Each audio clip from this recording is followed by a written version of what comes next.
It all started with a phone call I wasn't expecting. My friend Clara, a wildlife researcher, had lost one of her assistants for an urgent expedition into the Amazon rainforest, and she needed someone to take their place. I laughed at first. I wasn't an adventurer. I was a city dweller, more familiar with keyboards than compasses. But something in her voice, the excitement, the mystery, pulled me in. Within a week, I found myself boarding a tiny plane headed deep into the heart of South America. As the aircraft descended, endless waves of green stretched out below me. The Amazon looked less like a forest and more like a living ocean, breathing, moving, whispering secrets to the wind. The moment we landed, the air hit me like a wall, thick, warm, and alive with the scent of rain and earth. Day 1.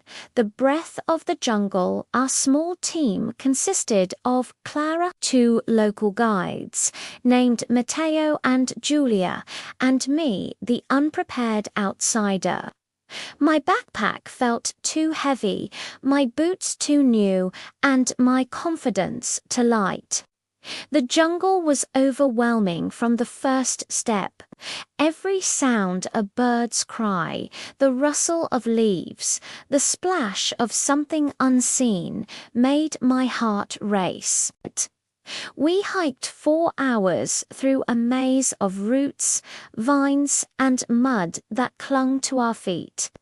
The air buzzed with insects, and sunlight barely reached the ground. Yet there was something almost sacred about it, a living cathedral of green. That night, under a sky filled with unfamiliar constellations, Clara showed me how to set up camp. The forest sang us to sleep with 1,000 tiny voices. I had never felt so small or so alive. Day 2, the river's secret. The next morning, we followed a narrow river that glimmered like a silver snake beneath the canopy. We traveled by canoe, gliding silently as bright macaws flashed above us and caimans watched from the shore. The water was calm, but beneath it lay unseen currents and hidden life. At one point, Matteo pointed to something floating near the surface, a cluster of pink dolphins, rare and almost mythical. They surfaced and disappeared again, leaving ripples like laughter on the water. I realized how fragile this world was and how easily it could vanish. When we stopped for lunch, Clara explained the true reason for the trip: to document an area of forest threatened by illegal logging. It's not just about trees, she said softly. It's about everything that depends on them. That afternoon, as we hiked through a clearing of fallen trunks, I understood her words. The silence there felt wrong, heavy, almost mournful. Day 3, lost in the green maze on the 3rd day, I woke to find the camp unusually quiet. Julia was missing. She had gone to collect water at dawn and hadn't returned. Panic rippled through the group. The forest, once enchanting, now felt endless and hostile. We split up to search, calling her name through the thick air. My voice felt swallowed by the trees. After an hour of wandering, I realized I was lost. The jungle looked the same in every direction, a blur of green walls and tangled shadows. For the first time, fear truly took hold. My water was running low, and the air pressed heavy on my chest. But then I remembered what Clara had said the night before. The forest listens. It gives signs if you're calm enough to see them. I stopped, closed my eyes, and listened. The hum of insects, the distant call of birds, and then, faintly, the sound of running water. I followed it and soon found the river again, and Julia, waiting by the shore, her smile calm and steady. She had found a shortcut. I had just taken the long, frightened way back. Day 4, the hidden village. By the 4th day, the Amazon began to feel less like an enemy and more like a teacher. We met a small indigenous community near the edge of the river, who welcomed us with open smiles and gentle curiosity. They spoke a language I didn't understand, but their gestures and laughter spoke volumes. An elder named Tupa showed me how to make fire from tree bark and shared tea made from herbs that smelled of citrus and rain. He said something Clara translated as, "The forest does not belong to us, we belong to it." Those words stayed with me. They echoed in every bird call, every drop of rain that fell on my skin. Day 5.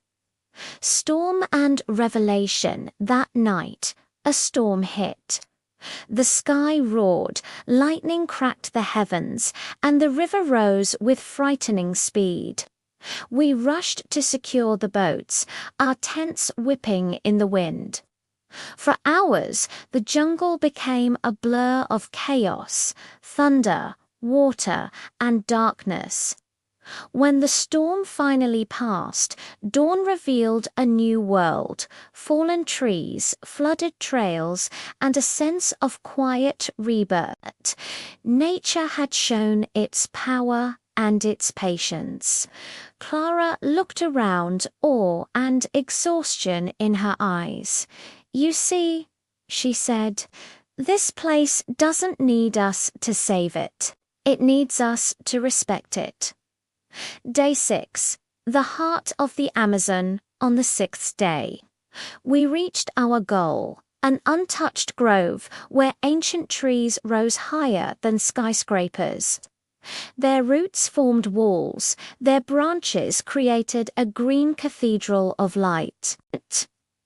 The air was cool and fragrant, filled with the sound of life everywhere. Clara and her team began taking samples and photographs, but I simply stood there in silence. For the first time, I felt the heartbeat of the planet, steady, eternal, and forgiving. Day 7, the journey home. When it was time to leave, I felt torn.